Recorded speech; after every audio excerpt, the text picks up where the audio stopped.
विद्यार्थी मित्रांनो, सह्याद्री ट्युटोरियल्समध्ये तुमचं स्वागत आहे. चला 10वीचा एक्स्ट्राऑर्डिनरी तुमचा रिझल्ट होता, बरोबर आहे?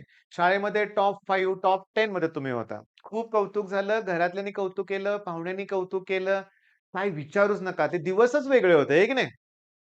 तर ते संपले दिवस. 4-5 महिने झाले आता रिझल्ट लागून, बरोबर आहे? आता तरी अभ्यासाला सुरुवात करा असं मी बोलतोय. का? सांगतो. याचं उत्तर मी तुम्हाला देतोय. मी असं का बोलतोय ते. बाळांनो, 10th आणि 11th मधला डिफरन्स अजून तरी तुमच्या लक्षात आलाय का? हे मला विचारायचं आहे. अजून तरी काय होतंय, तुम्ही जी अकॅडमी जॉइन केली असेल आय-आय-टी, जे-ई-साठी. मी सांगतो आय-आय-टी, जे-ईच्या मोस्ट ऑफ द अकॅडमीमध्ये 11वीचा क्लास जेव्हा सुरू होतो, तेव्हा इनिशियली ते म्हणतात आम्ही बेसिक घेणार आहे. खूप ईझी पॉइंट असतात ते. टेस्ट पण ईझी असतात.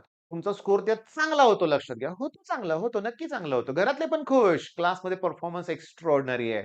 पण सांगू का रिअॅलिटीमध्ये अशी गोष्ट आहे, की आता तुमच्या अकॅडमीमध्ये बॅचेस वेगळ्या होतील. टॉपर्स तुमच्यापासून वेगळे काढले जातील. आणि आता तुम्ही तर टॉपरच आहे. मी बाकीच्या मुलांचा विचार करत नाही. जे मागे पडले ते जाऊ देत म्हणूया आपण. ठीक आहे, जाऊ देत. तुम्हाला टॉपर म्हणून वेगळं केलंय. आणि आता तुमच्या लक्षात येईल, की स्पीड इन्क्रीज होतोय आणि मला तणाव येतोय. मी तुम्हाला सांगतो, मग आता तरी सुरुवात करा म्हणजे नक्की काय केलं पाहिजे आम्ही? सांगतो. नेहमी आम्ही सगळ्या चुका तुम्हाला एक्सप्लेन करतोय बरं का. 10वी खूप चांगले मार्क पडतायत. मग आम्ही आय-आय-टी, जे-ई-साठी अकॅडमी जॉइन करतोय. पहिले 4 महिने ठीक-ठाक चाललंय. घरातल्यांना पण वाटतं व्यवस्थित करतोय अभ्यास, मग ते करतात. दुर्लक्ष.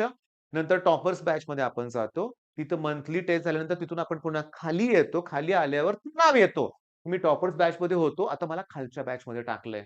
तो तणावच वेगळा असतो. कायम टॉपर म्हणून घ्यायची सवय लागलेली असते आणि खाली आलं की तो तणाव वेगळा होतो. बरं, जाऊ दे. डेली डी-पी-पी दिल्या जातात. डेली खूप क्वेशन्स दिले जातात. मग ते होत नाहीत. मग बॅकलॉग क्रिएट होतो. मग तो बॅकलॉग क्रिएट झाला, घरी ते सांगताच येत नाही. आणि अकॅडमीचा सगळ्यात मोठा दोष काय असेल, तर युनिट टेस्ट रिटर्न नाही होत. सेमिस्टर नाही होत. प्रिलिम सारखी एक्झाम नाही होत. म्हणजे 11th स्टँडर्डमध्ये एक्झामच होत नाहीत. आता 12th मध्ये पण होत नाही. मग लास्ट मोमेंटला ते म्हणतात, की चला आम्ही आता बोर्डचं प्रिपरेशन घेणार. एकदम एंडला. मी 12वीचं बोलतोय लक्षात घ्या. तुम्ही आता 11वीत आहात लक्षात घ्या. मग आत्तापासून तुमच्या रिटर्न प्रॅक्टिसवर लक्ष दिलं पाहिजे. तुमची सगळ्यात मोठी चूक, की तुम्ही या गोष्टीकडं दुर्लक्ष करता. काय सांगा? टेक्स्टबुक ॲट एनी कॉस्ट तुम्हाला केलं पाहिजे. पुस्तक सोडवलं पाहिजे. मी तुमच्यासाठी ट्रिगोचे सगळे लेक्चर्स फ्री केलेत. आपल्या क्रॅश कोर्सवरती सह्याद्री 2027 या बॅचवरती. मग तुम्ही काय करा, आपलं ॲप डाउनलोड करून ते फ्री लेक्चर्स बघा.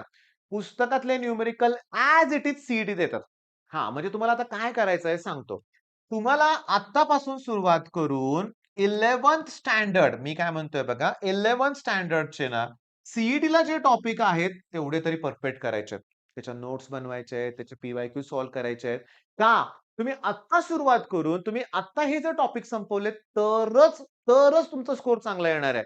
तुम्ही 12वीत गेल्यानंतर 12थचाच पोर्शन एवढा जास्त असतो ना, तेव्हा तुम्हाला 11चे टॉपिक करायला वेळच पुरणार नाहीये. कोनिक सेक्शन माहिती आहे ना, केवढा टॉपिक आहे. त्यात पॅराबोला, एलिप्स, हायपरबोला, त्याचे ते टॅन्जंटच्या कंडिशन, केवढे फॉर्म्युले प्रत्येक पॅराबोलाच्या 4-4 वेगवेगळ्या कंडिशन. मग हे जे टॉपिक आहेत ना, त्याच्यावर एकच क्वेशन सीईटीला येतो रे. मग स्किप करूया. ऑप्शनला ठेवूया. हां, मग तो जर टॉपिक ऑप्शनला ठेवला ना कोनिक सेक्शन, पॅराबोला, इलिप्स वगैरे, मग एरिया अंडर कर्व्ह जे इंटिग्रेशनचं ॲप्लिकेशन आहे ते अवघड जाईल.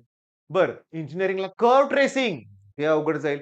म्हणजे 11चा जो सगळा सिलेबस आहे तो नुसता 12th नाही आहे, तर इंजिनिअरिंगला सुद्धा तुम्हाला लागणार आहे. तेव्हा ते सीईटीचा सगळा सिलेबस आता तरी करायचा आहे तुम्हाला. तुमच्या मनात काहीही प्रश्न असू देत. तुम्ही इथपर्यंत व्हिडिओ बघितलाय ना, मग तुम्ही इमिडिएटली या नंबरवर कॉल करा. दुसरा एक नंबर आहे तो मी डिस्क्रिप्शनमध्ये अजून देतोय बरं का किंवा पिन कॉमेंट करेन. तुम्ही आमच्याशी बोला. 11th मध्येच सी करणं किती गरजेचं आहे मी तुम्हाला सांगतो. बघा त्या बाकीच्या तुमच्या त्या ट्रॅपमध्ये अडकू नका. आता मी तुम्हाला सांगू का? मी दरवर्षी हा प्रॉब्लेम फेस केलाय. यावर्षी मला आनंद होतोय, की बऱ्याच पालकांना कळालंय, की जेईई होत नाहीये. जेईई होत नाहीये, सी-ई-टीच केलेलं बरं. मग आमच्या मुलांनी जेईई करायचंच नाही का? म्हणजे महाराष्ट्रातल्या मुलांनी आय-आय-टीत जायचंच नाही का? असा एका पालकाने मला प्रश्न विचारला होता. मी त्यांना उत्तर काय दिलं बघा. का नाही जायचं? गेलं पाहिजे. पण याची सुरुवात ती कुठून व्हायला पाहिजे? 5वी पासून. हां, जी केपेबल आहेत मुलं, त्यांना करा ना वेगळं. ओके. मी म्हणत नाही असं हुशार मुलांचंच वेगळं घ्या म्हणत नाहीये. काय आहे माहितीये का? आपली शिक्षण पद्धती चुकीची आहे. सगळ्यांना आपण एकच टार्गेट देतोय. प्रत्येक मुलाकडे असणारं स्किल वेगळं-वेगळं आहे रे. खूप वेगळं आहे. मी आता इतकी वर्ष क्लास घेतो ना 24 वर्ष. मी सांगतो, मला खूप सांगताना आनंद होतोय. माझे बरेचसे स्टुडंट जे अभ्यासात नव्हते एवढे एक्स्ट्राऑर्डिनरी, पण ते आज त्यांच्या जीवनात यशस्वी आहेत. काही बिझनेस करत असतील, काही व्यवसाय बिझनेस करतायत, काही मी तुम्हाला सांगतो बिझनेस म्हणजे असं करोडोचा टर्नओव्हर मला नको आहे. पण जे करतायत ते परफेक्ट करतायत. कारण त्यांचं ते आवडीचं क्षेत्र आहे. शाळेत असताना त्यांना एकच करायला लावावं लागायचं. मग काय होतं बघा, जेईईसाठी जेईई तयारी करायची असेल, तर 5वी, 6वी, 7वी, 8वी, 9वी, 10वीचा सिलेबस आहे ना, तो जेईईचा बेसच आहे रे. त्यासाठी वेगळा फाउंडेशन क्लास लावायची गरज नाहीये. 8वी तुम्हाला सांगू का सिलेबसमध्ये, 8वी सिलेबसमध्ये एक्सपान्शन फॉर्म्युले आहेत. सर्ट्स आणि इंडायसेस 5वी, 6वी, 7वी पासून आहे. ते लागतं ना कॅल्क्युलेशन आपल्याला. पण 10वी पर्यंत नुसतं लिखाण काम दिलं जातं आपल्या मुलांना. हां, 5 पेपर सोडवून आण, 10 पेपर सोडवून आण. ते चेक पण करत नाहीत. पण नुसतं सोडवून आण. नुसतं लिहून आण. आणि पुस्तकात जसं आहे तसंच मला उत्तर पाहिजे, त्याशिवाय मी मार्क देणार नाही. असे पण शिक्षक बघितलेत मी. मग कशी आपली मुलं आय-आय-टीत जातील, जेईई जातील सांगा बघू?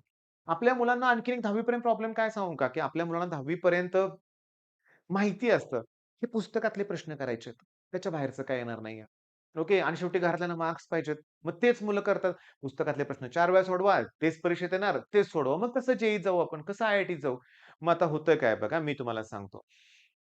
पण सी तरी करू शकाल. जेईई थोडंसं टफ आहे बाळांनो. खरोखर त्याची टफनेस लेव्हल वेगळी आहे. पण खूप सोपे प्रश्न असतात.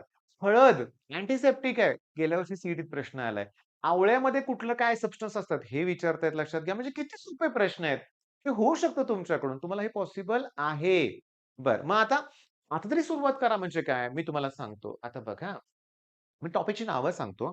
कॅल्क्युलस त्याच्यात लिमिट, कंटिन्यूटी. बघा मी काय नावं सांगितलं? Limit, continuity, differentiation, application of derivative, integration, indefinite, definite, application of integration, differential equation, even probability distribution, binomial डिस्ट्रिब्युशनमध्ये सुद्धा इंटिग्रेशन लागतंय.